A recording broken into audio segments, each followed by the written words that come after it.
ನಮಸ್ಕಾರ. ನ್ಯೂಸ್ ಕಡಬ ವೀಕ್ಷಕರಿಗೆ ಸ್ವಾಗತ.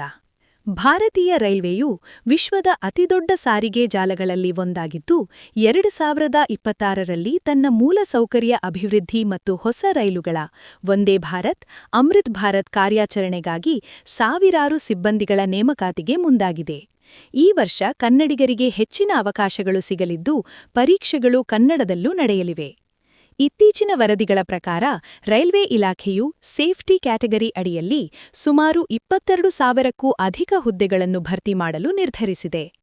ರೈಲ್ವೆ ನೇಮಕಾತಿ ಮಂಡಳಿ ಈಗಾಗಲೇ ತನ್ನ ವಾರ್ಷಿಕ ವೇಳಾಪಟ್ಟಿಯನ್ನು ಬಿಡುಗಡೆ ಮಾಡಿದ್ದು, ಫೆಬ್ರವರಿ ಮತ್ತು ಮಾರ್ಚ್ ತಿಂಗಳಲ್ಲಿ ಅತಿ ಹೆಚ್ಚು ಅಧಿಸೂಚನೆಗಳು ಹೊರಬೀಳಲಿವೆ. ರೈಲ್ವೆಯಲ್ಲಿನ ಕೆಲಸಗಳನ್ನು ಮುಖ್ಯವಾಗಿ 4 ಗುಂಪುಗಳಾಗಿ ವಿಂಗಡಿಸಲಾಗಿದೆ. ಅಭ್ಯರ್ಥಿಗಳು ತಮ್ಮ ಶೈಕ್ಷಣಿಕ ಅರ್ಹತೆಗೆ ಅನುಗುಣವಾಗಿ ಅರ್ಜಿ ಸಲ್ಲಿಸಬಹುದು. ಗ್ರೂಪ್ ಸಿ ಅತಾಂತ್ರಿಕ ಹುದ್ದೆಗಳು. ಇವು ಅತ್ಯಂತ ಜನಪ್ರಿಯ ಹುದ್ದೆಗಳಾಗಿದ್ದು, ಯಾವುದೇ ಪದವೀಧರರು ಅಥವಾ ಪಿಯುಸಿ ವಿದ್ಯಾರ್ಥಿಗಳು ಅರ್ಜಿ ಸಲ್ಲಿಸಬಹುದು. ಸ್ಟೇಷನ್ ಮಾಸ್ಟರ್ ರೈಲ್ವೆ ನಿಲ್ದಾಣದ ಸಂಪೂರ್ಣ ಉಸ್ತುವಾರಿ. ರೈಲುಗಳ ಸಂಚಾರದ ಸಮಯ ಪಾಲನೆ ಇದರ ಜವಾಬ್ದಾರಿ. ಗೂಡ್ಸ್ ಗಾರ್ಡ್ ಹುದ್ದೆಯು ಸರಕು ಸಾಗಣೆ ರೈಲುಗಳ ಉಸ್ತುವಾರಿ ವಹಿಸುವುದು. ಟಿಕೆಟ್ ಕಲೆಕ್ಟರ್ ಪ್ರಯಾಣಿಕರ ಟಿಕೆಟ್ ಪರಿಶೀಲನೆ ಮತ್ತು ದಂಡ ವಿಧಿಸುವುದು. ಕ್ಲರ್ಕ್ ಮತ್ತು ಟೈಪಿಸ್ಟ್ ಹುದ್ದೆಯು ರೈಲ್ವೆ ಕಚೇರಿಗಳಲ್ಲಿ ಆಡಳಿತಾತ್ಮಕ ಕೆಲಸಗಳನ್ನು ನಿರ್ವಹಿಸುವುದು. ಗ್ರೂಪ್ ಸಿ ತಾಂತ್ರಿಕ ಹುದ್ದೆಗಳು. ಅಸಿಸ್ಟೆಂಟ್ ಲೋಕೋ ಪೈಲಟ್ ರೈಲುಗಳನ್ನು ಚಾಲನೆ ಮಾಡಲು ಮುಖ್ಯ ಚಾಲಕನಿಗೆ ನೆರವಾಗುವುದು. ಇದು ಸಾಹಸಮಯ ಕೆಲಸವಾಗಿದೆ. ಟೆಕ್ನಿಷಿಯನ್ಸ್ ಎಲೆಕ್ಟ್ರಿಕಲ್, ಮೆಕ್ಯಾನಿಕಲ್ ಮತ್ತು ಸಿಗ್ನಲ್ ವಿಭಾಗದ ತಾಂತ್ರಿಕ ರಿಪೇರಿ ಕೆಲಸಗಳು. ಜೂನಿಯರ್ ಇಂಜಿನಿಯರ್ ಹುದ್ದೆಯು ಇಂಜಿನಿಯರಿಂಗ್ ಪದವೀಧರರಿಗೆ ಸಿಗುವ ಉನ್ನತ ಹುದ್ದೆ. ಗ್ರೂಪ್ ಡಿ ಲೆವೆಲ್ 1 ಹುದ್ದೆಗಳು. ಇವು ರೈಲ್ವೆಯ ತಳಹದಿಯ ಕೆಲಸಗಳು. ಇದಕ್ಕೆ ಅತಿ ಹೆಚ್ಚು ಅಭ್ಯರ್ಥಿಗಳು ಅರ್ಜಿ ಸಲ್ಲಿಸುತ್ತಾರೆ. ಟ್ರ್ಯಾಕ್ ಮೇಂಟೇನರ್ ರೈಲ್ವೆ ಹಳ್ಳಿಗಳ ನಿರ್ವಹಣೆ. ಪಾಯಿಂಟ್ಸ್ಮ್ಯಾನ್ ಹಳ್ಳಿಗಳ ದಿಕ್ಕು ಬದಲಾವಣೆ ಮತ್ತು ರೈಲು ಸಂಚಾರಕ್ಕೆ ಸಿಗ್ನಲ್ ತೋರಿಸುವುದು. ಗ್ಯಾಂಗ್ಮ್ಯಾನ್ ಹಳ್ಳಿಗಳ ಸುತ್ತಲಿನ ಸುರಕ್ಷತಾ ತಪಾಸಣೆ. ಅಭ್ಯರ್ಥಿಗಳು ಅರ್ಜಿ ಸಲ್ಲಿಸುವ ಮೊದಲು ತಮ್ಮ ಅರ್ಹತೆಯನ್ನು ಸರಿಯಾಗಿ ಪರಿಶೀಲಿಸಬೇಕು. 10ನೇ ತರಗತಿ ಪಾಸಾದವರಿಗೆ ಗ್ರೂಪ್ ಡಿ ಹುದ್ದೆಗಳು ಮತ್ತು ಕೆಲವು ಸಹಾಯಕರ ಹುದ್ದೆಗಳು. ಐಟಿಐ ಹೊಂದಿದವರಿಗೆ ಟೆಕ್ನಿಷಿಯನ್ ಮತ್ತು ಎಎಲ್ಪಿ ಹುದ್ದೆಗಳಿಗೆ ಐಟಿಐ ಅತ್ಯಗತ್ಯ. ಎಲೆಕ್ಟ್ರಿಷಿಯನ್, ಫಿಟರ್, ಡೀಸೆಲ್ ಮೆಕ್ಯಾನಿಕ್ ಮುಂತಾದ ಟ್ರೇಡ್ಗಳಿಗೆ ಹೆಚ್ಚಿನ ಬೇಡಿಕೆಯಿದೆ.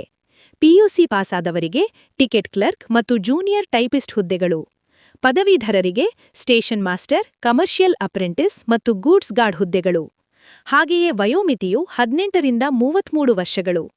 ಒಬಿಸಿ ಅಭ್ಯರ್ಥಿಗಳಿಗೆ 3 ವರ್ಷ, ಎಸ್ಸಿ/ಎಸ್ಟಿ ಅಭ್ಯರ್ಥಿಗಳಿಗೆ 5 ವರ್ಷ ಸಡಿಲಿಕೆ ಇರುತ್ತದೆ. ಕಂಪ್ಯೂಟರ್ ಆಧಾರಿತ ಪರೀಕ್ಷೆ ಇಲ್ಲಿ ಸಾವಿರಾರು ಜನರಲ್ಲಿ ಉತ್ತಮರನ್ನು ಆಯ್ಕೆ ಮಾಡಲಾಗುತ್ತದೆ. CBT-2 ಇದು ಅತ್ಯಂತ ಪ್ರಮುಖ ಹಂತ. ಈ ಪರೀಕ್ಷೆಯಲ್ಲಿ ಪಡೆಯುವ ಅಂಕಗಳ ಆಧಾರದ ಮೇಲೆ ನಿಮ್ಮ ಉದ್ಯೋಗ ನಿರ್ಧಾರವಾಗುತ್ತದೆ. ಸೈಕೋಟೆಸ್ಟ್ ಇದು ಸ್ಟೇಷನ್ ಮಾಸ್ಟರ್ ಮತ್ತು ಲೋಕೋ ಪೈಲಟ್ ಹುದ್ದೆಗಳಿಗೆ ಮಾತ್ರ ಇರುತ್ತದೆ. ಇದು ಅಭ್ಯರ್ಥಿಯ ಏಕಾಗ್ರತೆ ಮತ್ತು ವೇಗದ ನಿರ್ಧಾರ ತೆಗೆದುಕೊಳ್ಳುವ ಸಾಮರ್ಥ್ಯವನ್ನು ಪರೀಕ್ಷಿಸುತ್ತದೆ. ದೈಹಿಕ ಪರೀಕ್ಷೆ ಗ್ರೂಪ್ ಡಿ ಅಭ್ಯರ್ಥಿಗಳಿಗೆ ಮಾತ್ರ. 35 ಕೆಜಿ ತೂಕ ಹೊತ್ತು 100 ಮೀಟರ್ ನಡೆಯುವುದು ಮತ್ತು 1 ಕಿಲೋಮೀಟರ್ ಓಡುವುದು ಕಡ್ಡಾಯ. ವೈದ್ಯಕೀಯ ಪರೀಕ್ಷೆ ರೈಲ್ವೆ ಡಾಕ್ಟರ್ ನಿಮ್ಮ ಕಣ್ಣಿನ ದೃಷ್ಟಿ, ಬಣ್ಣ ಕುರುಡುತನ ಮತ್ತು ಹೀರಿಂಗ್ ಸಾಮರ್ಥ್ಯವನ್ನು ಪರೀಕ್ಷಿಸುತ್ತಾರೆ. A1 ಕೆಟಗರಿ ವೈದ್ಯಕೀಯ ಅರ್ಹತೆ ಹೊಂದಿದವರಿಗೆ ಮೊದಲ ಆದ್ಯತೆ. ಅರ್ಜಿಯನ್ನು ಆನ್ಲೈನ್ ಮೂಲಕ ಮಾತ್ರ ಸಲ್ಲಿಸಬೇಕು. ಫೋಟೋ ಮತ್ತು ಸಹಿ ಅಪ್ಲೋಡ್ ಮಾಡುವಾಗ ನಿಗದಿತ ಗಾತ್ರದಲ್ಲೇ ಇರಬೇಕು. ಸಮುದಾಯ ಪ್ರಮಾಣಪತ್ರ ಕೇಂದ್ರ ಸರ್ಕಾರದ ಮಾದರಿಯಲ್ಲೇ ಇರಬೇಕು. ಹಾಗೂ ಯಾವುದೇ ಕಾರಣಕ್ಕೂ ನಕಲಿ ವೆಬ್ಸೈಟ್ಗಳ ಮೂಲಕ ಹಣ ಪಾವತಿಸಬೇಡಿ. ರೈಲ್ವೆ ಪರೀಕ್ಷೆಗಳಲ್ಲಿ ಇದುವರೆಗೂ ಉತ್ತರ ಭಾರತದ ಅಭ್ಯರ್ಥಿಗಳ ಹಾವಳಿ ಹೆಚ್ಚಾಗಿತ್ತು. ಆದರೆ ಈಗ ಪರೀಕ್ಷೆಗಳು ಕನ್ನಡದಲ್ಲಿ ನಡೆಯುತ್ತಿರುವುದರಿಂದ ನಮ್ಮ ಗ್ರಾಮೀಣ ಭಾಗದ ಪ್ರತಿಭೆಗಳಿಗೆ ಸುವರ್ಣ ಅವಕಾಶವಿದೆ. ಶ್ರಮಪಟ್ಟು ಅಭ್ಯಾಸ ಮಾಡಿದರೆ ಕೇಂದ್ರ ಸರ್ಕಾರಿ ನೌಕರಿ ನಿಮ್ಮದಾಗುವುದು ನಿಶ್ಚಿತ. ಇನ್ನು ಹೆಚ್ಚಿನ ಮಾಹಿತಿಗಳಿಗಾಗಿ ನಮ್ಮ ನ್ಯೂಸ್ ಕಡಬ ಯೂಟ್ಯೂಬ್ ಚಾನಲ್ ಅನ್ನು ಹಿಂದೆ ಸಬ್ಸ್ಕ್ರೈಬ್ ಮಾಡಿ.